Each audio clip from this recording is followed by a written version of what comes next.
Hello बच्चों, the question says discuss the mechanism of adsorption as explained by adsorption theory of heterogeneous catalysis।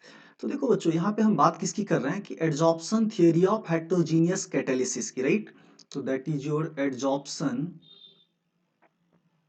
phenomena या adsorption theory of heterogeneous catalysis। तो देखो जो generally 5 step में होता है, तो सबसे पहला जो स्टेप होता है वो होता है adsorption, right. The reactant diffuses to the surface of catalysis. Catalyst तो हम क्या बोलेंगे, the reactant diffused to the surface of catalyst. तो पहला प्रोसेस क्या होगा कि जो आपका रिएक्टेंट्स होंगे वो क्या होता है, डिफ्यूज कर जाता है कहाँ पे, सरफेस ऑफ कैटलिस्ट पे। दूसरा प्रोसेस जो होगा वहां पे एडजॉर्प्शन, राइट, क्या होगा, तो adsorption of reactant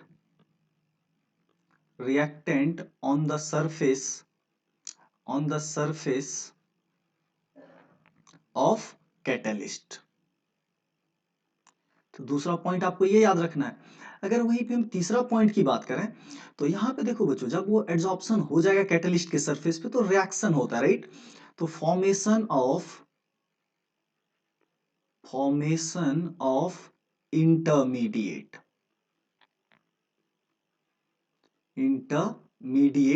takes place. देखो बच्चों, चौथा जो होगा वो होगा डिजॉर्प्शन, राइट।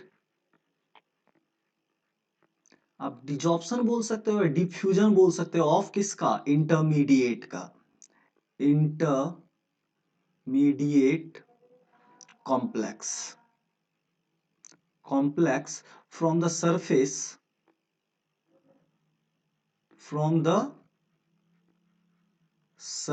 of catalyst। और बच्चों जो लास्ट स्टेप होगा वो क्या होगा, formation of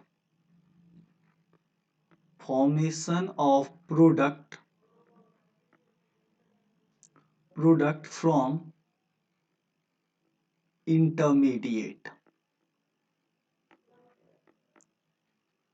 after desorption, right, after desorption. तो देखो बच्चों, ये एक्चुअली 5 स्टेप होता है इसके मैकेनिज्म का।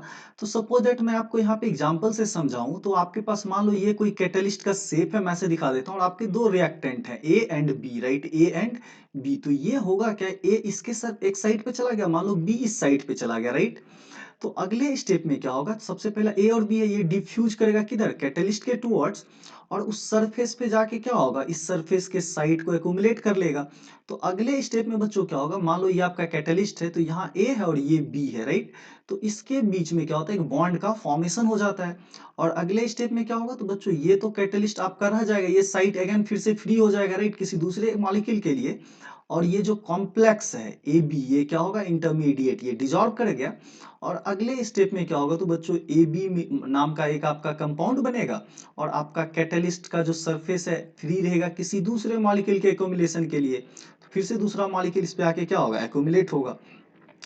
तो इस तरह से आपने समझ में आया कि ये हेटेरोजेनियस कैटालिसिस के ये 5 स्टेप्स होते हैं। तो सबसे पहला क्या होता है, जो मैंने बताया, रिएक्टेंट मॉलिक्यूल डिफ्यूज करता है किसके तरफ, तो ये कैटलिस्ट के सरफेस के ऊपर। फिर adsorption of reactant on the surface, इस सरफेस पे क्या हो गया, एड्सॉर्प्शन हो गया। फिर फॉर्मेशन ऑफ इंटरमीडिएट, तो यहाँ इंटरमीडिएट का क्या हुआ, फॉर्मेशन हुआ। और इंटरमीडिएट के फॉर्मेशन के बाद फिर से क्या होता है, इस जगह को खाली छोड़ देता है दूसरे रिएक्टेंट मॉलिक्यूल के लिए, और ये क्या कर जाता है, डिजॉल्व कर जाता है। एंड आफ्टर डिजॉर्प्शन ये क्या करता है, फाइनली प्रोडक्ट में कन्वर्ट हो जाता है। So I hope you all guys understand it well. Thank you. Stay tuned.